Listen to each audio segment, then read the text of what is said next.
أعوذ بالله من الشيطان الرجيم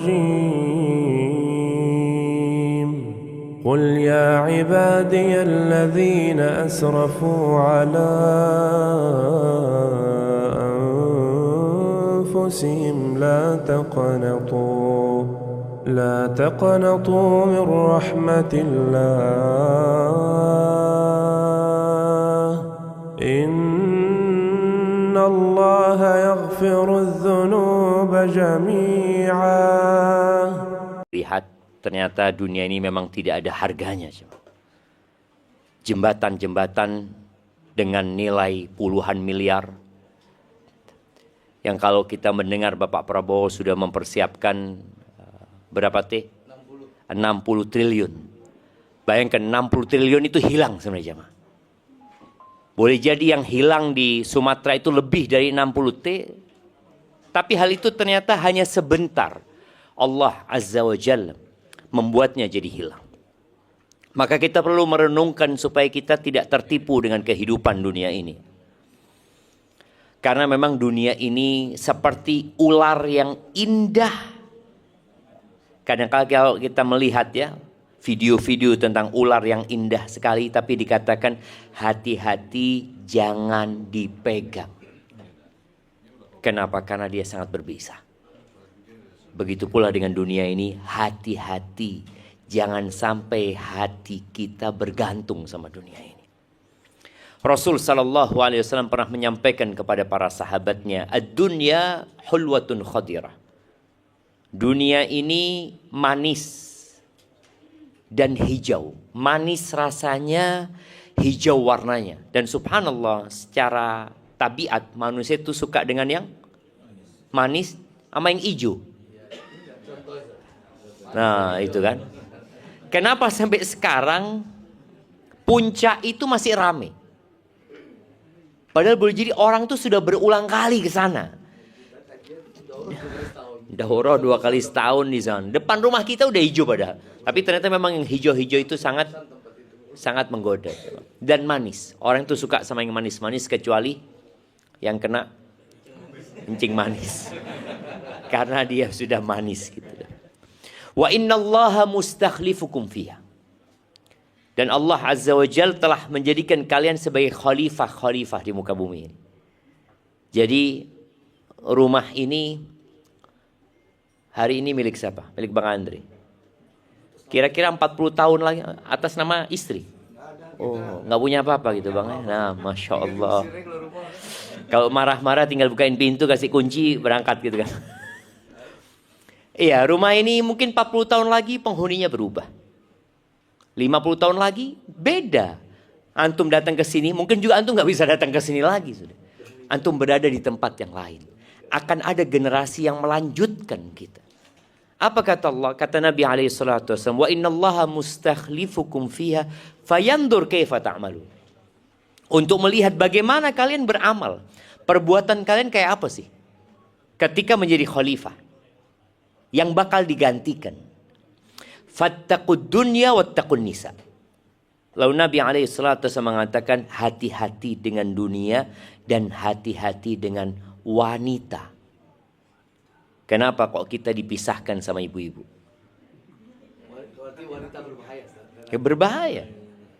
Memang. Fa inna fitnata Bani Israel kanat fin nisa. Fitnah pertama yang membuat kehancuran Bani Israel itu dalam urusan wanita. Maka kita disuruh berhati-hati. Dan kalau kita melihat ya, pembagian harta di dunia ini. Kita ini bisa kumpul, mungkin bapak-bapak duduk di bawah semua ya. Anak duduk di atas, minta maaf. Penghasilannya beda-beda. Takdirnya beda-beda. Tapi ingat, semuanya ujian. Makanya kata Nabi SAW, supaya kita faham dengan karunia Allah. Mana yang karunia, mana yang ujian. Innallaha, kata Nabi SAW, qasama bainakum arzakakum. Allah itu membagikan rizki kepada kalian. Sebagaimana Allah membagi-bagi urusan adab. Urusan iman juga Allah bagi-bagi. Wa innallaha yu'tid dunya man yuhibbu wa man la yuhibbu. Allah berbagi dunia kepada semua orang. Yang Allah cintai dan yang Allah tidak cintai. Allah kasih dunia. Makanya kadang-kadang kita melihat ada orang-orang gak pernah sholat tapi sukses hidupnya. Ada orang rajin sholat susah hidupnya. Ada orang gak pernah sholat berangkat haji. Gak pernah sholat dia, tapi berangkat haji. Ada orang rajin sholat 5 waktu di masjid sampai mati gak haji. Kok bisa seperti itu? Itulah dunia. Allah bagikan kepada semua orang. Kenapa? Karena dunia ini gak ada nilainya buat Allah Azza wa Jalla. Kenapa harus ditahan? Wala yu'til iman illa man yuhib. Tapi Allah tidak memberikan keimanan kecuali kepada orang yang Allah cintai. Jadi kalau kau ingin tahu antum dicintai Allah atau tidak, lihat iman. Iman ini ucapan dengan lisan, keyakinan dengan hati, perbuatan dengan raga kita. Bagaimana sholat kita? Apakah kita termasuk orang-orang yang bisa sholat di shaf pertama ketika Jumatan? Sebagian kita ada yang seumur hidupnya gak pernah di shaf pertama Jumatan. Gak pernah. Kepingin juga enggak. Kapan dia berangkat Jumatan? Dekat-dekat qomat kalau bisa seperti itu ya. Baru datang Jumatan. Dan tidak pernah merasa rugi. Ada orang kan yang merasa rugi. Allah, aku telat, insya Allah pekan depan enggak. Aku harus shaf pertama, paling enggak shaf kedua. Ada perasaan rugi. Tapi namun banyak manusia yang di hatinya sama sekali enggak ada penyesalan. Karena buat dia beruntung. Karena dia datang terakhir, jadi pulangnya bisa pertama. Apalagi kalau berdiri ya. Insya Allah kayak yang paling banyak pahalanya dia. Yang lain pada duduk, dia berdiri. Padahal nggak dapat tempat dia. Dia berdiri di belakang. Nunggu. Kalau komat kan biasanya ada tuh pada maju semua. Seperti itu. Dan tidak ada penyesalan sama sekali. Ketika tidak ada penyesalan, 10 tahun dia nggak pernah di shaf pertama. 20 tahun dia nggak pernah di shaf pertama. Padahal di situ ada pembagian nikmat yang agung yang Allah berikan. Apa yang menyebabkan orang tidak menyesal? Karena dia nggak punya ilmunya. Coba urusan dunia. Kalau dia rugi sesuatu, dia akan cerita kepada semua orang. Ya Allah, seharusnya anak proyek itu udah anak punya seharusnya. Seharusnya ini, seharusnya ini, seharusnya ini. Tapi untuk akhirat, contoh 2 rakaat sebelum subuh. Rakaatul fajri khairun minad dunya wa ma fiha. 2 rakaat sebelum subuh itu lebih baik dari dunia dan isinya.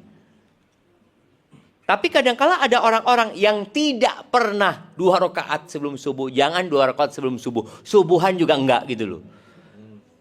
Dia merasa aman-aman saja. Menikmati hidupnya. Maka ahibati fillah, kita sekali-kali memang perlu datang ke tempat-tempat bencana. Di situ kita akan melihat nilai dunia yang diperebutkan oleh orang-orang di sini, yang harganya semakin tahun semakin melambung. Padahal sebenarnya sama satu sayap nyamuk itu lebih mahal satu sayap nyamuk. Lau kanatid dunya ta'dilu indallah janaha ba'udah. Kalau dunia itu ada nilainya di sisi Allah seperti satu sayap nyamuk, satu. Allah nggak akan kasih orang kafir seteguk air. Tapi realitanya Allah berikan kepada orang-orang kafir, bertriliun-triliun. Ini menunjukkan benar-benar tidak ada nilainya. Di surat, coba dibuka Qur'annya supaya antum dari sini paling nggak ada yang dibuka Qur'annya. Di surat Al-Munafiqun. Ini surat tentang orang-orang munafik. Di ayat 9, 10, 11. Ya Allah, siapa yang mau baca? Baca sama artinya. Surat Al-Munafiqun 9, 10, 11.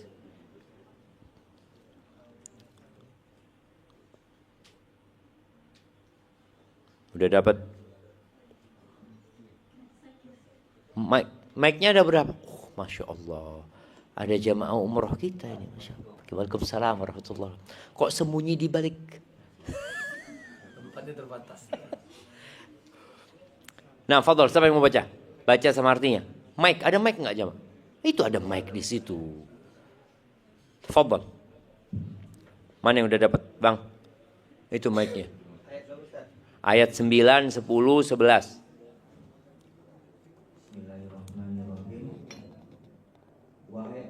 Dan ayatnya dulu lah. Ya ayyuhalladzina amanu la tulhikum Amwalukum wala auladukum an dzikrillah wa may yaf'al dzalika faulaika humul khasirun. Nah, artinya Wahai orang-orang yang beriman, janganlah harta bendamu dan anak-anakmu melalaikan kamu dari mengingat Allah. Dan barang siapa berbuat demikian, maka mereka itulah orang-orang yang rugi. lanjut 10. Wa anfiqu mimma razaqnakum min qabli ayya ahadakumul mautu fayaqula rabbi laula Akhartani ila ajali qaribin fa asaddaqa wa akun minas solihin. Dan infakkanlah sebagian dari apa yang telah kami berikan kepadamu sebelum kematian datang kepada salah seorang di antara kamu. Lalu, ya Tuhanku, sekiranya Engkau waktu lagi, maka aku dapat bersedekah dan aku akan termasuk orang-orang yang soleh. Walayu akhirullahu nafsa idza jaa ajaluha wallahu khabirum bima ta'malun. Dan Allah tidak akan menunda kematian seseorang apabila waktu kematiannya telah datang, dan Allah Maha mengetahui terhadap apa yang kamu kerjakan. Barakallahu fikum. Kita lihat bagaimana Allah memanggil orang-orang yang beriman. Jangan sampai harta dan anak. Karena kebanyakan orang kalau dikatakan bekerja buat siapa? Buat anak. Sibuk buat anak. Mereka berkata mencari sesuap nasi buat anak. Padahal anak-anaknya sudah cukup semua. Ternyata dia tetap nyari terus gitu padahal. Maka jangan sampai harta dan anak-anak membuat kalian lalai dari mengingat Allah Azza wa Jalla. Karena tujuan kita hidup adalah beribadah kepada Allah Subhanahu wa taala. Yang punya bumi ini Allah. Rumah yang kita tempatin, mobil yang kita pakai, uang yang kita simpan lillah. Allah mengatakan jangan sampai hal itu membuatmu lupa dari Allah Azza wa Jalla. Barang siapa yang melakukan itu, yaitu orang-orang yang akan merugi. Tapi mungkin di dunia dia merasa tidak rugi. Dia merasa suka, merasa tertipu. Bicara orang tertipu itu. Oke, tab ini. Apa HP ini? Ketika HP ini ana jual ke orang dengan harga 500.000 sama orang 500.000, ana seneng dapat duit 500.000. Alhamdulillah kata dia. Tapi dia tidak merasa rugi karena dia dapat fulus. Ana dapat fulus. Ya nilainya nggak segitu gitu loh. Begitu pula yang menjual akhiratnya demi mendapatkan dunia. Dia akan rugi serugi-ruginya. Contoh orang yang tidak sholat sunnah sebelum subuh. Mungkin dianggap kan nggak wajib. Iya nggak wajib. Berapa banyak dalam kehidupan ini hal-hal yang tidak wajib yang kita kerjakan. 2 rakaat sebelum subuh itu lebih baik daripada rumah kita. 2 rakaat sebelum subuh itu lebih baik. Kalau kita lihat beramal di muka bumi ini, pahalanya tidak diberikan di dunia. Kalau setiap kita sholat dapat uang 100, enak nggak jemaah? Enak apa enggak? Apa enaknya? Ya fulus lah. Enak ibu-ibu? Kalau setiap sholat ibu-ibu dapat $100. Kalau 5 waktu berapa? 500. Belum yang sunnah $50. Masya Allah. Kira-kira tuh duit buat apa? Ibu-ibu mau dibuat apa fulusnya? Buat apa? Umroh. Buat umroh sama haji. Kira-kira ada yang jadi pramugari? Apakah ada yang masih jadi pilot? Apakah masih ada yang kerja di bandara? Nggak ada. Mereka mau dapat fulus sholat. Sholat dapat duit $100. Kira-kira apakah masih ada yang kerja di bandara? Nggak ada. Orang mau fulus sholat. Anda mau fulus tinggal sholat. Ngapain repot-repot ke bandara gitu kan? Kehidupan ini nggak akan berjalan, jemaah. Kalau beribadah itu dapatnya fulus. Nggak akan. Makanya nanti di akhirat itulah pembalasan untuk semua amalan. Ali bin Abi Thalib mengatakan, al-yawm amal wala hisab. Sekarang kita beramal, tapi nggak dapat apa-apa gitu. Kita sholat, baru saja nih jamaah sholat. Dapat apa pulang dari masjid? Dapat bakso? Bakso sama mie. Nggak dapat apa-apa jemaah. Sholat tahajud 11 rakaat nggak dapat apa-apa. Puasa Ramadan dapat apa? Nggak dapat apa-apa. Artinya yang akan didapatkan itu dicatat. Oh ini. Kapan ngambilnya? Oh nanti.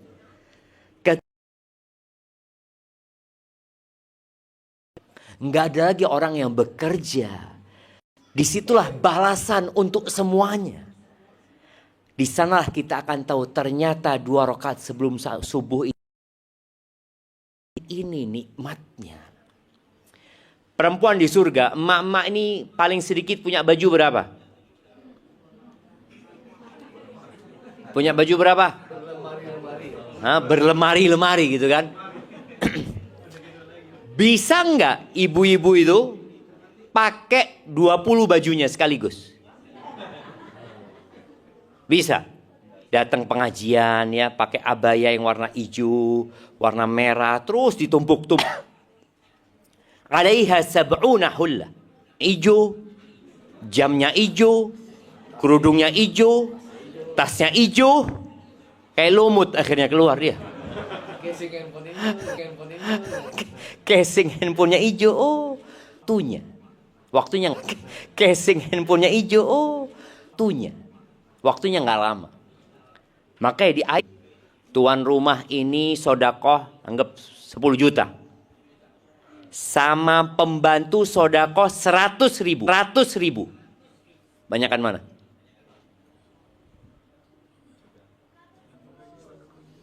Tergantung.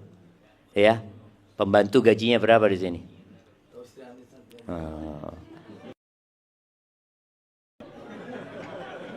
Loh kita mau tanya beneran. Tahu katanya. Masya Allah. Tahu beres gitu kan. Berapa kira-kira? Menteri Keuangan aja nggak tahu manajemen rumah tangga itu istri. Berapa? Berapa? UMR. Berapa UMR? Nggak tahu UMR berapa juga.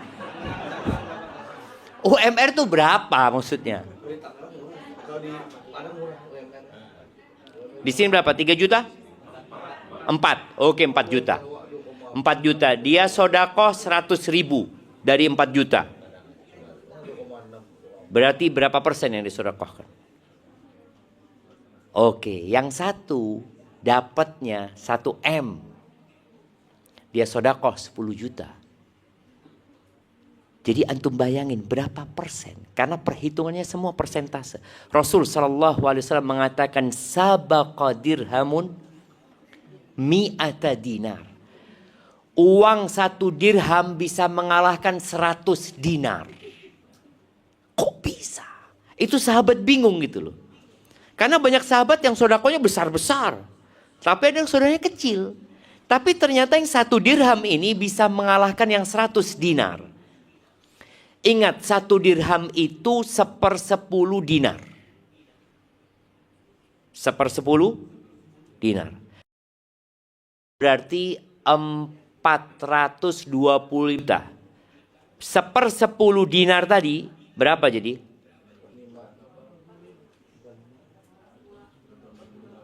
Berapa? 8? Itu kan 100 dinar per 1000. Berarti 8? Enggak sampai lah. 850 ribu. 850 ribu. 850 ribu. Bayangkan. 850 ribu bisa mengalahkan 850 juta. Itu yang sahabat nggak masuk di akal mereka. Ini orang sodakoh 850 juta tadi. 100 dinar. Ini cuma 1 dirham. Kalah yang ini. Iya kata Nabi SAW. Ini orang punya 2 dirham. Yang sodakoh 1 dirham. Dia cuma punya 2 dirham. Dia sodakohkan 1 dirham. Itu 50%. Sedangkan yang sodakoh 100 dinar. Itu dia punya gudang dinar. Dia cuma ngambil 1 bungkus, dia berikan. Sisanya bertumpuk-tumpuk. Oleh karena itu, berusaha kita agar tidak tertipu dengan dunia ini. Mulai kita pikirkan, sodakoh kita pakai persentase. Berapapun penghasilan, pokoknya anak mau sodakoh, pokoknya 10% anggap. Ya udah, ketika duitnya 10 juta, 1 juta. Duitnya 100 juta, 10 juta. Duitnya 1 miliar, 100 banyak 100 juta ini. Mulai mikir dia jamaah.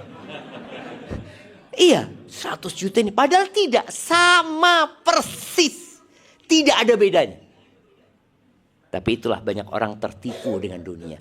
Duitnya 1 T. Berapa seharusnya dia sodakoh? 100 M. Bayangin ya, orang mau sodakoh 100 M. Itu mikir jamaah. Padahal dulu dia nggak mikir. 1 juta bismillah, bismillah, fadhol. Allah barik fikum. Ya. Itu kecintaan kepada dunia. Makanya Allah Azza wa Jalla mengatakan, ya ayuhan nas. Inna wa'dallahi haq. Kata Allah, wahai umat manusia, janji Allah itu benar. Apa janji Allah? Rumah ini akan hancur. Rumah ini akan hancur, janji Allah. Semua rumah yang ada di sini akan hancur rata sama tanah. Indonesia akan hilang dari peta. Yang ada hanya tanah datar. Padang mahsyar nantinya. Janji Allah itu benar. Kalian kemudian akan dibangkitkan dari kubur kalian. Dan ketika dibangkitkan dari kubur, semuanya sesuai dengan amalan. Kalau sekarang kita nggak sesuai dengan amalan. Sesuai dengan jabatan. Sesuai dengan kenalan. Sesuai dengan fulus, itu sekarang. Tapi nanti sesuai dengan amalan. Ketika bicara sesuai dengan amalan, maka engkau akan tahu ternyata, ya Allah yang aku sodakohkan gak banyak ternyata. Orang kalau sudah mau mati, apa yang dia inginkan? Sodakoh. Sodakoh. Kau mau datang ajal, fa'as-sadaq, ya Allah tunda sebentar ya Allah, aku mau sedekah. Wa akum minas solih, aku menjadi orang-orang soleh dengan bersodakoh itu. Karena sodakoh ini amalan yang tidak membutuhkan waktu panjang. Kalau sholat kita harus berwudu. Kita harus menutup aurat. Kita harus menghadap kiblat. Atau kita harus berangkat ke masjid. Ada waktu yang panjang. Ini orang sudah mau mati. Dia nggak ngomong aku mau sholat. Enggak. Aku mau sedekah. Karena sodakoh itu bisa dengan omongan. Duit itu kasihkan ke fulannya. Sekarang bisa transfer. Klik. Sudah dia transfer. Tapi waktunya sudah habis. Maka kata Allah, jangan tertipu dengan kehidupan dunia. Fala taghurrannakumul hayatud dunya wala yaghurrannakum billahil gharur. Dan jangan sampai setan yang tukang tipu itu berhasil nipu kita. Setan itu berhasil menipu Nabi Adam alaihissalam. Setan itu iblis ya. Berhasil menipu Qabil. Dia bunuh Habil. Qabil mati, Habil sudah meninggal, Nabi Adam meninggal dunia, iblis masih hidup. Dia berhasil menipu kaumnya Nabi Nuh. Tertipu. Hanya 80 orang yang naik kapalnya Nabi Nuh. Bayangin. Hanya 80 orang. Kemudian kaumnya Nabi Hud, kaumnya Nabi Soleh, kaumnya Nabi Ibrahim. Ngeliat mereka Nabi Ibrahim gak terbakar. Gak masuk Islam jemaah. Berhasil menipu kaumnya Nabi Ibrahim. Berhasil menipu Namrud. Berhasil menipu kaumnya Nabi Musa, Fir'aun dan bala tentaranya. Semua sudah mati. Nabi kita Muhammad alaihissalam meninggal dunia. Iblis tetap hidup jemaah. Dan dia akan terus menggoda kita. Maka nasihat ana buat semuanya, hendaklah punya bacaan Al-Quran. Tiap hari. Baca Quran sama artinya. Baca Quran sama artinya. Kemudian sodakoh. Khususnya ibu-ibu. Ibu-ibu ini harus lebih rajin sodakohnya daripada suami. Nabi SAW mengatakan, ya ma'syaran nisa tasaddaqna. Wahai kaum wanita ini, kalian bersedekahlah. Gimana bang? Sedekah, tapi duitnya suami gitu kan. Kalau sudah dikasih punyanya istri bang. Iya. Jadi kalau sudah diberikan kepada istri, itu miliknya istri. Oh itu duit sedekah, bukan duitnya istri. Bukan. Nggak, duitnya istri. Jadi para istri itu kalau dikasih sama suami, nih duit buat sodako. Itu berarti bukan sodakonya istri. Kan dapat pahala juga dia. Oh iya, menyalurkan dapat pahala. Tapi paling nggak istri itu punya sedekah sendiri. Jangan sampai istri mati ketahuan numpuk duit banyak. Oh ternyata disimpan sama dia duitnya. Kok ketawa-ketawa ibu-ibu? Kayaknya ada yang nyimpan gitu kan. Fa inni ra'aitukunna aktsara ahlin nar. Aku melihat kebanyakan kalian adalah penghuni neraka. Kenapa? Karena perempuan itu sering melaknat, ngomongnya kadang-kala nggak benar, memaki, dan dia kurang bersyukur sama suaminya. Dengan rajin sodakoh ini kita tahu dunia ini nggak ada nilainya. Kenapa kita harus ribut-ribut? Ana sodakoh 1 juta, insya Allah ana dikasih ganti sama Allah 700 juta. Percaya nggak? Kadang-kala kurang percaya kita jemaah. Kita 1 juta kurang duitnya seperti itu kan. Gantinya bukan hanya di dunia. Diganti di dunia dan di akhirat. Barakallahu fiik.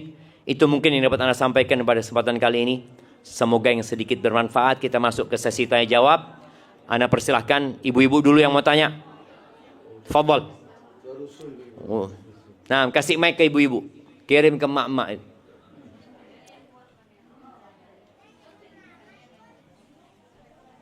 Kirim aja, kirim. Kasih aja mic-nya sini. Geser aja. Geser aja. Tuh, mic.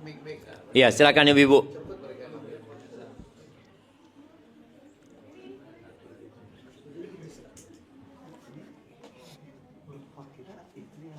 Infak itu tidak terlihat. Kalau infak itu terlihat banyak. Waalaikumsalam warahmatullahi wabarakatuh. Siap.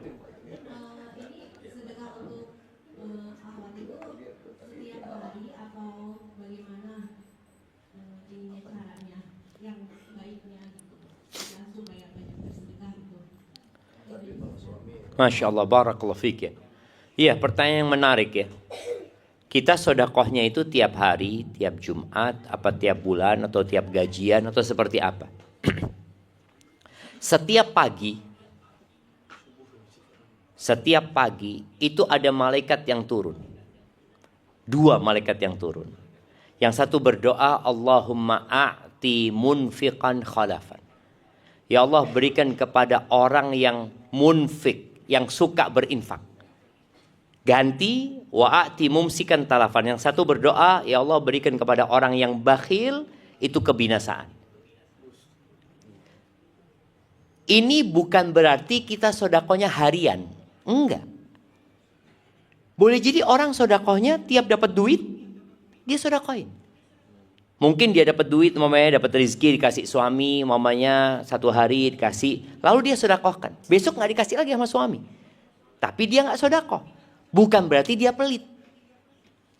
Contoh nih, ada orang di lampu merah, tidak semua orang ngasih kepada pengemis. Apakah yang tidak memberi itu bakhil? Belum tentu.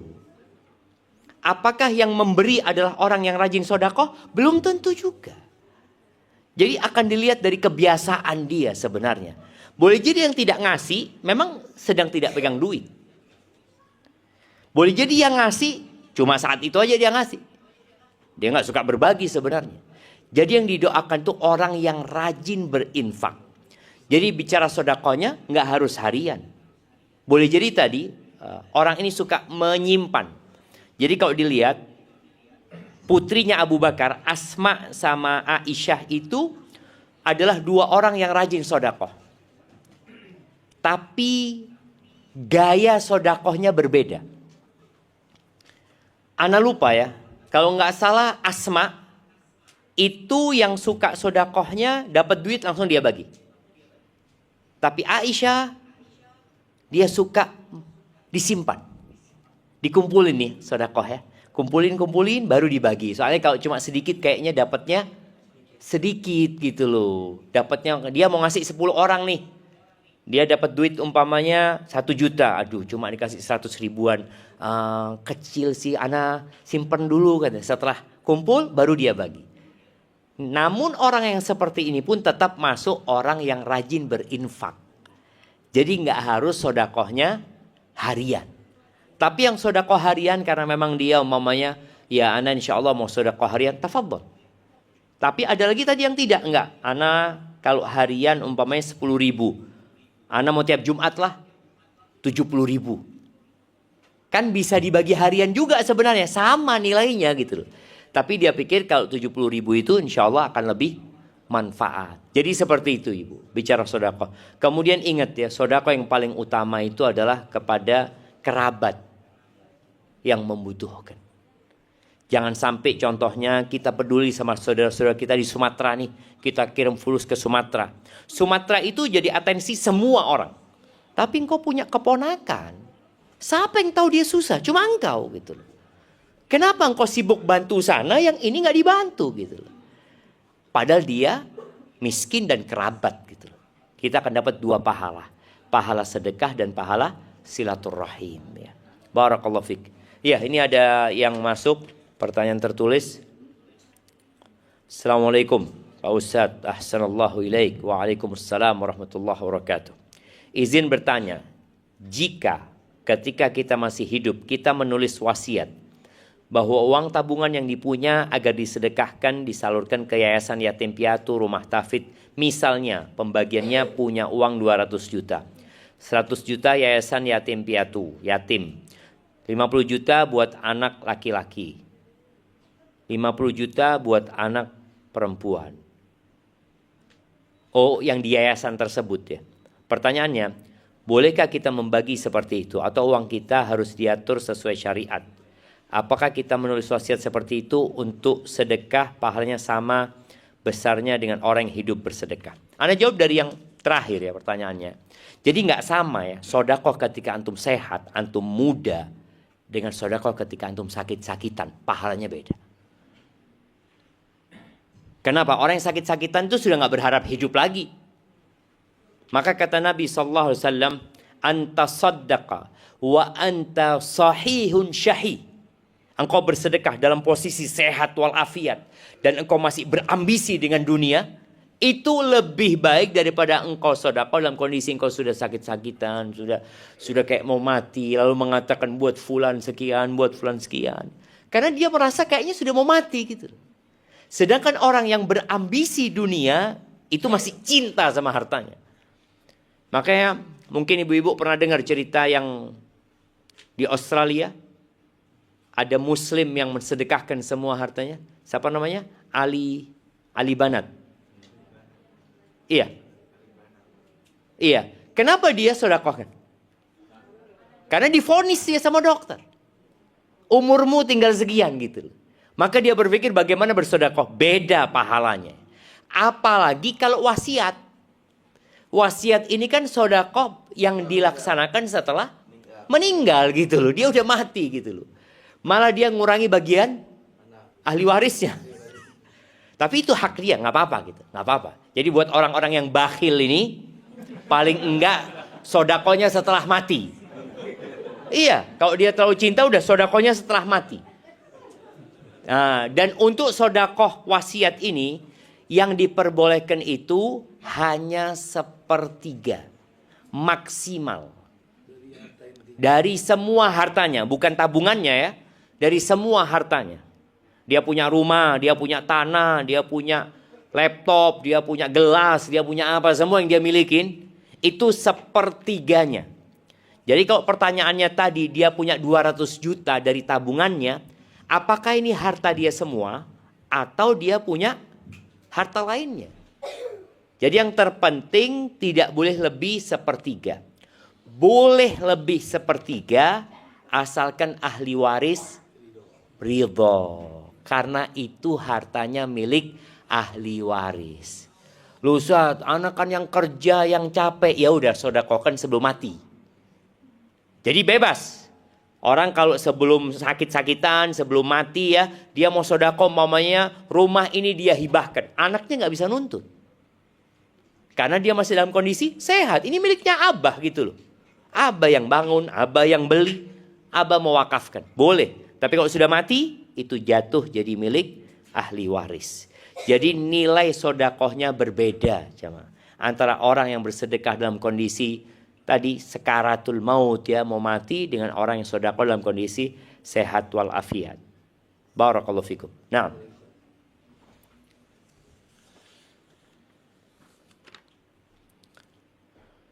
Assalamualaikum warahmatullahi wabarakatuh. Ustaz, kenapa Ustaz ini?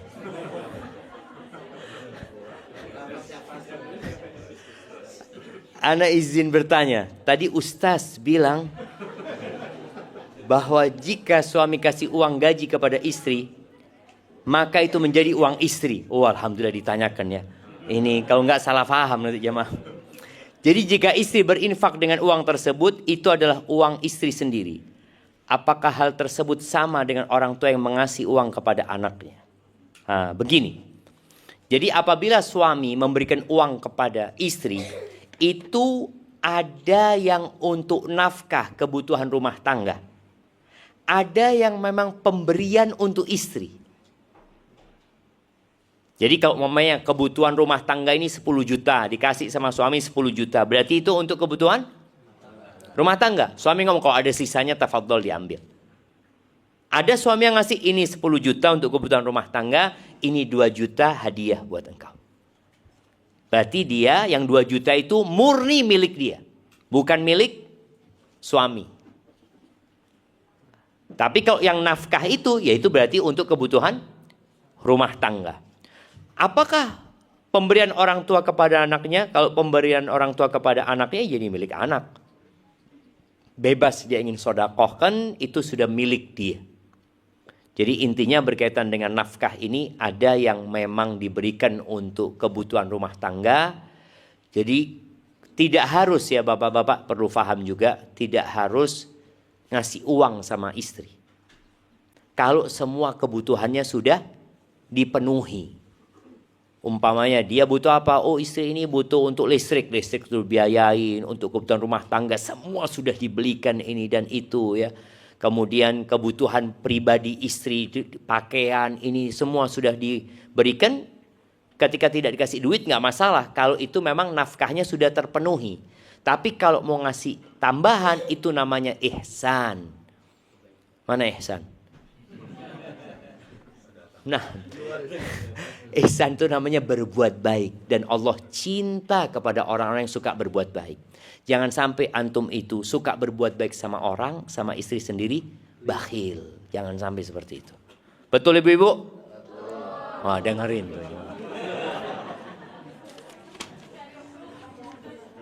Banyak langsung curhat. Assalamualaikum Ustadz. Oh, ini Ustadz yang ini. Izin bertanya. mengenai bencana alam yang terjadi. Apakah semua musibah itu diakibatkan karena dosa-dosa manusia atau memang karena hanya takdir dari Allah saja? Perlu difahami bahwasanya tidak semua musibah karena dosa, tapi semua dosa membawa musibah. Tidak semua musibah karena dosa, tapi semua dosa membawa kepada musibah. Karena kalau kita lihat Nabi kita Muhammad alaihi salatu wassalam, beliau sakit, beliau terluka, beliau pernah naik ontanya tuh kuda jatuh sampai lepas engkelnya Nabi Muhammad SAW. Nabi alaihissalam ketika perang Uhud sampai patah giginya, berdarah-darah beliau. Apakah karena dosa? Bukan. Jadi ada yang musibah untuk menghapuskan dosa, ada musibah yang untuk mengangkat derajat. Dan ada musibah yang azab. Ada yang azab. Jadi kalau yang terjadi di Sumatera atau terjadi di mana-mana dari musibah tersebut, apakah disebabkan karena dosa? Boleh jadi. Tapi boleh jadi karena Allah ingin mengangkat derajat sebagian hambanya. Karena kita tahu juga ketika musibah itu datang menimpa, ada orang-orang yang tidak berdosa terkena. Bayi-bayi apa dosanya dia sebenarnya? Yang dosa bapaknya, yang dosa keluarganya. Tapi memang kalau bicara dosa, dosa itu membawa naas. Dan Allah Azza wa Jalla mengatakan, "Dhaharal fasadu fil barri wal bahri bima kasabat aydin nas liyudhiqahum ba'dal ladzi 'amilu la'allahum yarji'un." Kata Allah, terjadi kerusakan di muka bumi, di daratan dan di lautan gara-gara perbuatan manusia, gara-gara dosa. Apa tujuannya Allah memberikan tadi musibah itu? Liyudhiqahum ba'dal ladzi 'amilu, agar mereka merasakan dampak buruk dari sebagian perbuatan mereka. La'allahum yarji'un. Yang terakhir harapannya mereka kembali kepada Allah Subhanahu wa taala. Mereka jadi ngerti bahwasanya tadi dunia ini enggak ada nilainya ya. Kita menyaksikan bagaimana rumah itu hanyut jemaah. Kita melihat bagaimana jembatan yang dibangun oleh pemerintah yang menghabiskan puluhan miliar umpamanya itu habis jemaah. Dan tidak ada yang bisa berbuat apa-apa. Jadi tugas kita adalah memperbanyak istighfar. Jangan pernah berbaik sangka kepada diri sendiri. Tahu berbaik sangka pada diri sendiri. Ketika kejepit tangannya, anak pernah kejepit jemaah. Ini sampai hitam ya. Anak selalu ditanya sama anak-anak, "Bah, kenapa bah?" Ada ngomong penghapusan dosa. Tapi kalau orang terlalu ujub sama dirinya, pengangkat derajat. Merasa gak punya dosa. Jangan. Jadi kalau kena musibah, berburuk sangka sama diri kita, bahwa ini karena dosa-dosa kita. Kalau orang lain kena musibah, dan kita tidak tahu orang itu sebagai pelaku dosa, hendaklah kita berbaik sangka. Semoga Allah mengangkat derajat dia.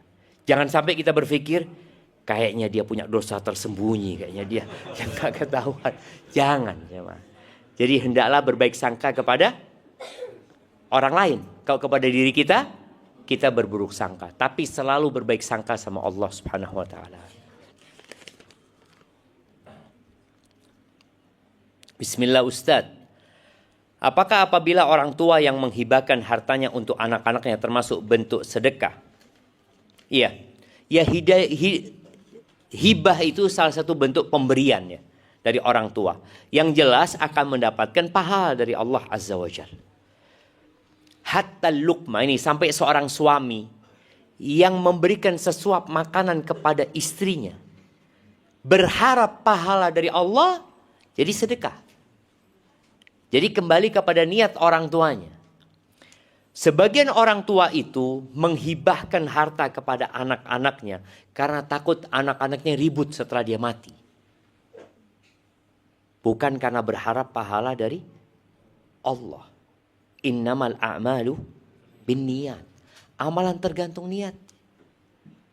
Kalau dia niatnya enggak, aku ingin membuat anak-anak ini berkecukupan ya. Semoga jadi pahala buat aku di sisi Allah. Insya Allah dapat pahala sedekah. Tapi ada yang tadi, aduh daripada ribut-ribut mereka nanti, udah bagiin sekarang. Takut keributan. Dan boleh jadi memang mereka akan ribut disebabkan kesalahan orang tua yang tidak memberikan bekal yang baik kepada anak-anaknya. Dan di antara yang menyebabkan silaturahim terputus itu ketika orang tua berlaku tidak adil. Ini kalau dia hibah, hendaklah menyamaratakan. Walaupun sebagian ulama berpendapat laki perempuan seperti warisan 1:2. Tapi sebagian lain mengatakan ulama enggak, ini bukan warisan, ini hibah. Maka hibah boleh sama. Maka lebih baik berikan sama. Sehingga jangan sampai anak itu nanti iri sama abangnya. Bapakku memang lebih cinta sama fulan tuh dikasih rumah yang harganya lebih daripada harga rumahku. Kalau memang nanti memberi dengan harga yang berbeda, perbedaan harga diserahkan uang. Umpamanya nilai rumah ini 2M, yang dikasihkan ke fulan 1,7 nilainya. Maka berikan yang 300 ini, kata dia. Milikmu. Sehingga tidak ada iri dan dengki di antara anak-anak kita. Kesian ya kalau sampai orang tua mati ternyata dia yang menyebabkan silaturahim putus. Anaknya tidak bertegur sapa, kakak sama adik tidak mau bertegur. Gara-gara bapak ibunya nih ketika mati dia tidak berlaku adil. A'udzubillah min dzalik ya. Pertanyaan selanjutnya, Assalamualaikum warahmatullahi wabarakatuh. Ustadz, jika kita masih punya hutang tapi sangat ingin bersedekah, mana yang lebih utama? Bayar utang atau sedekah? Lalu katanya umroh membuat kita kaya. Boleh kita umroh dengan harapan agar bisa membayar hutang? Gimana jemaah? Boleh nggak sedekah masih punya utang? Tergantung. Ada hutang yang sudah jatuh tempo. Maka ketika hutang sudah jatuh tempo, melunasi hutang lebih utama. Jangan antum sodako. Karena sodako itu sunnah, bayar hutang wajib. Tapi kalau hutangnya belum jatuh tempo, bebas kita. Asalkan kita insya Allah ini baru jatuh tempo Ustadz bulan Ramadan. Ya udah nggak ada masalah. Engkau silahkan bersedekah gitu. Tapi kalau ternyata udah jatuh tempo, berikan. Itu lebih utama, pahalanya akan lebih besar insya Allah ketika kita melaksanakan sebuah kewajiban. Jadi menjalankan sunnah dengan menjalankan kewajiban, mana yang lebih utama? Menjalankan kewajiban. Tapi bicara umroh tadi, sama umroh ini. Umroh ini juga kalau sudah jatuh tempo harus ngomong sama yang punya uang. Afwannya aku kok kepingin umroh ya. Kan seharusnya aku bayar utang nih bulan ini. Bisa nggak ditunda bayar utangnya? Ketika dia mengizinkan, tafadhol, berangkatlah umroh. Kalau berangkat umroh hanya sekedar ingin ditambahin rizkinya sama Allah SWT, nggak ada masalah. Tapi di akhirat nggak dapat apa-apa nantinya. Maka tolong niatnya buat akhirat. Dunia akan ikut. Apa niatnya umroh? Ya ingin mendekatkan diri kepada Allah supaya dihapuskan dosa-dosaku ya. Silahkan. Bicara nanti urusan dunia, insya Allah ikut jamaah. Insya Allah ikut. Maka di sini kita perlu belajar ya, mana yang wajib dan mana yang sunnah, mana yang haram, mana yang makruh dan mana yang mubah. Karena di antara kita kadang-kala banyak melakukan yang mubah, ketika disuruh ngamalin sunnah, ngomongnya apa? Kan cuma sunnah Ustaz. Lu ngantum mubah itu dikerjain, ini dikasih pahala malah nggak mau gitu loh. Meremehkan. Padahal itulah yang menyebabkan orang-orang nanti merugi pada hari kiamat. Taib, ada lagi pertanyaan? Iya. Kasihkan mic-nya ini, kasihkan beliau. Ini aja. Ini. Jazakallahu. Assalamualaikum warahmatullahi wabarakatuh. Ustaz, saya hanya ingin menanyakan, ada hadis Rasulullah SAW yang mengisahkan mengenai kalau anak nggak salah tuh Umar atau Abu Bakar yang diomeli istrinya itu, Ustaz. Nah, itu sebetulnya apa pelajaran yang bisa kita ambil? Apakah memang kita setiap diomeli istri itu harus diam terus? Atau bagaimana Ustaz? Mohon pencerahan Ustaz. Assalamualaikum warahmatullahi wabarakatuh. Kita berani, tapi istri jauh lebih berani. Nah.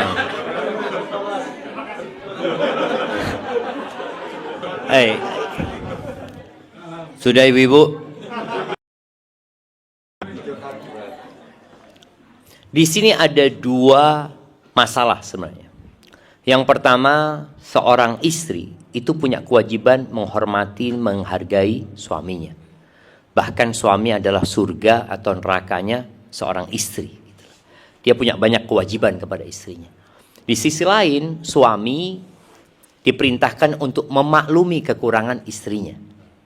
Jadi yang pernah terjadi di masa Nabi SAW, itu istrinya Umar bin Khattab, itu pernah kayak bantah sama Umar. Langsung dilihat sama Umar. Umar ini, setan takut sama Umar. Bininya berani bantah. Istrinya, aturaji'ina nih. Engkau berani bantah aku, kata Umar bin Khattab. Kaifla uraji'. Jadi ada satu hal mungkin yang istrinya punya pendapat lain gitu loh sama Umar. Jadi bukan bantah, nggak nurut, enggak. Tapi dia masih nego lah sama suaminya. Murajaah, enggak nego engkau. Sedangkan istri Nabi aja kadang-kala melakukan itu kepada Nabi SAW. Kadang-kala ngomong sama dia. Hah, kata Umar, benar kok, kata dia. Benar, coba engkau tanya sama putrimu. Kan Hafsah, putrinya Umar, datang Umar bin Khattab radhiyallahu anhu, tanya sama Hafsah. Benar, kata dia. Ada istri-istri Nabi yang enggak ngajak ngomong Nabi SAW seharian, kata dia. Iya, kata dia. Kata Umar, nak, engkau jangan berbuat itu, nak ya. Jangan, nak, kata Umar. Di sini Umar tidak melegalkan perbuatan itu. Karena tetap perbuatan itu perbuatan yang tidak baik gitu loh. Tidak etis. Tapi sebagai seorang suami yang baik, dia memaklumi kekurangan istrinya. Jadi ini bukan memberikan legalitas, enggak. Umar mengatakan enggak, jangan melakukan itu. Tapi Nabi SAW, karena sabarnya beliau, ya beliau tahu memahami bahwasanya perempuan itu punya kekurangan. Ya kadang-kala dia cemburu ya. Kalau kita lihat umpamanya Aisyah radhiyallahu taala anha memecahkan piring di depan Nabi SAW, di depan tamu-tamunya. Kira-kira kalau Bang Andri nih,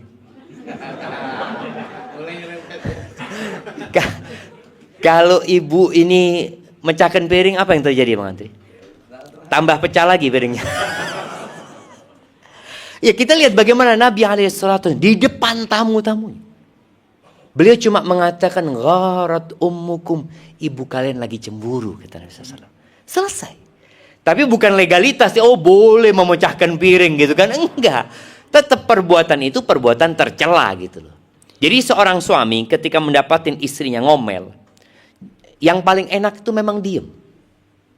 Karena dengan membantah itu tidak selesai masalahnya. Oke, dia memang cari lawan gitu kan. Kasih raket dialah. Ajak main pedal, Bang. Suruh pedal aja. Iya, jadi memang kita harus pintar-pintar. Kita diam, dia lebih marah lagi diam. Kemudian ketika dia masih marah kita keluar.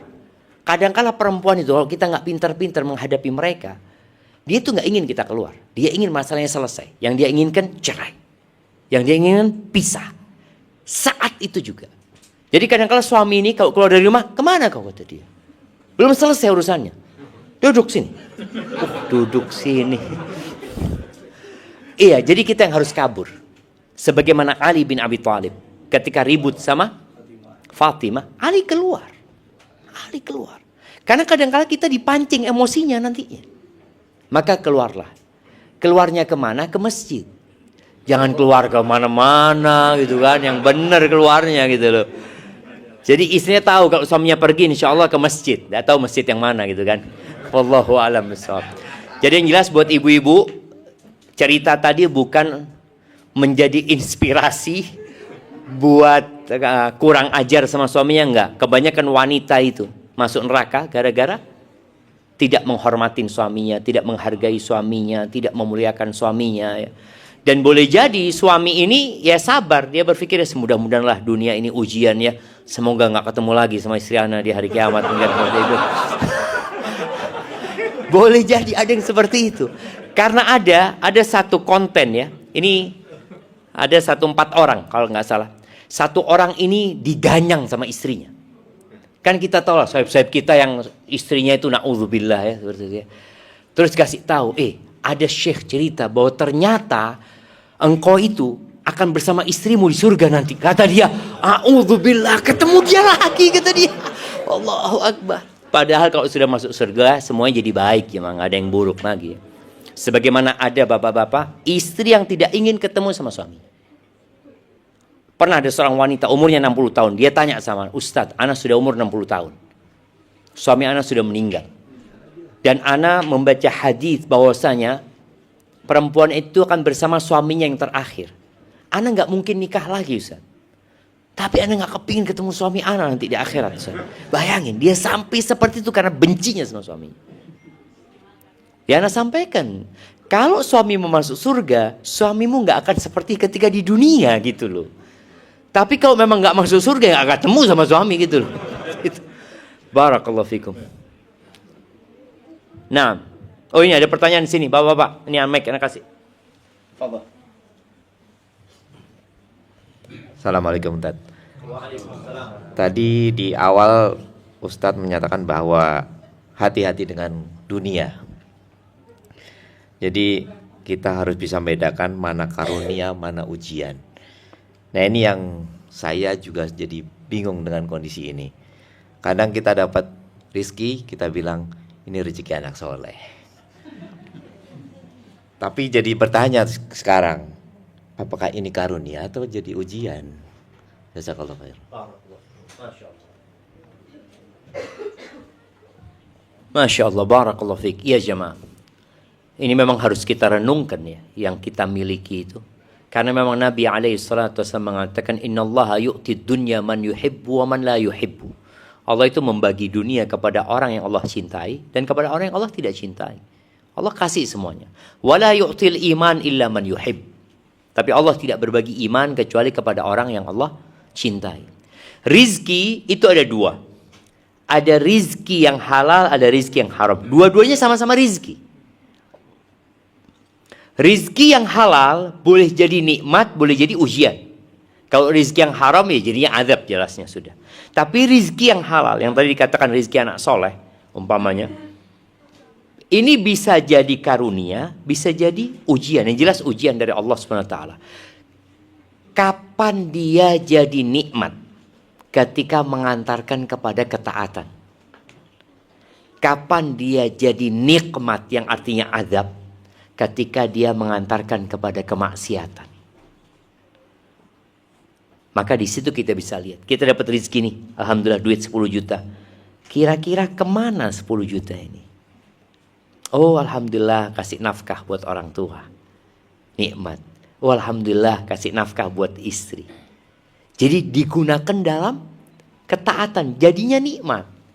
Tapi kalau ternyata kita gunakan gara-gara punya rezeki kita berbuat maksiat. Jadinya ini ya azab dari Allah Subhanahu wa taala. Jadi seperti itu. Dan memang perlu ya kita merenungkan yang sudah kita miliki. Jangan sampai ya kita berusaha untuk ya bangun rumah atau bangun usaha ini itu. Kita berharap ini jadi nikmat. Boleh jadi nikmat ketika kita sudah meniatkan buat akhirat. Enggak, anak ingin ini buat ini. Anak buat usaha lagi buat ini. Niatnya adalah akhirat.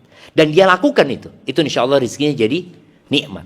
Tapi kalau ternyata dia semakin banyak rezekinya, semakin congkak, semakin bakhil, ya maka jadi nikmat yang artinya azab ya, bukan nikmat dari Allah Subhanahu wa taala. Seperti itu. Barakallahu fikum. Nah, silakan Ibu-ibu. Assalamualaikum warahmatullahi wabarakatuh. Waalaikumsalam warahmatullahi wabarakatuh. Ana tadi tulis pertanyaan cuma kayaknya Loh, belum nyampe kayaknya. Bentar. Oh, silakan dibacakan kalau memang. Silakan disampaikan pertanyaannya. Silakan. Kayaknya semua yang di mejaan ini sudah Anda baca. Saya mau menanyakan tentang hadis dari Aisyah radhiyallahu anha. Oke, iya. Nam, silakan. Tentang Ibn Jud'an ya. Ya, itu kan katanya sesungguhnya Abdullah bin Jud'an pada masa jahiliyah suka menyambung silaturahim dan memberi makan orang miskin. Apakah hal itu tidak bermanfaat baginya? Karena ia tidak pernah berkata, ya Tuhanku, ampunilah dosaku pada hari pembalasan. Mohon penjelasan Masya Allah, barakallahu fiik. Iya, Ibn Jud'an ini kafir, jemaah. Ibn Jud'an ini orang musyrik, tidak beriman kepada Allah dan hari akhir gitu. Jadi dia selama hidupnya berbuat baik itu ya hanya untuk popularitas ya. Kadang-kadang ada orang suka berbuat baik ya seneng aja dia berbuat baik gitu. Dan Ibn Jud'an ini orang dermawan sekali jemaah. Jemaah haji dia kasih makan ya. Kalau sekarang kan jemaah haji dikasih makan oleh pemerintah Indonesia karena bayar, Bang. Iya, Bang. Jemaah haji Indonesia dikasih makan itu karena bayar mereka. Ibn Jud'an ini enggak. Dikasih makan semua jemaah haji itu. Kadang-kadang disebutkan dia potong onta itu, semua orang dikasih dan suruh ngambil semau mereka. Jadi disembelahin, silahkan sudah ngambil semau mereka. Bahkan dikata dia potongin onta ditaruh di padang pasir supaya hewan-hewan buas bisa makan. Tapi kata Nabi SAW, nggak akan bermanfaat buat dia. Jadi orang kafir kalau berbuat baik manfaatnya hanya di dunia. Dia dipuji, disanjung, mungkin dikasih sehat di dunia. Tapi di akhirat tidak akan mendapatkan apa-apa. Karena syarat diterimanya amalan itu dua. Ikhlas dan sesuai dengan aturan, sesuai dengan sunnah Nabi SAW. Dan ini juga menjadi bahan renungan buat kita ya. Jangan sampai kita bersedekah tapi nggak diterima sama Allah SWT. Udah capek, udah lelah, udah bagi-bagi, tapi ternyata nggak ada gunanya. Barakallahu fiik. Iya, seperti itu.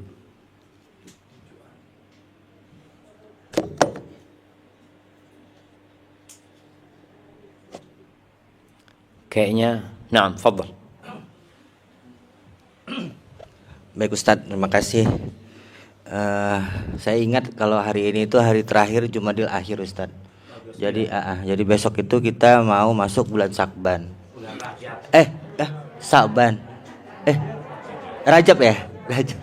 Ramadan langsung gitu. Rajab. Sya'ban, Ramadan.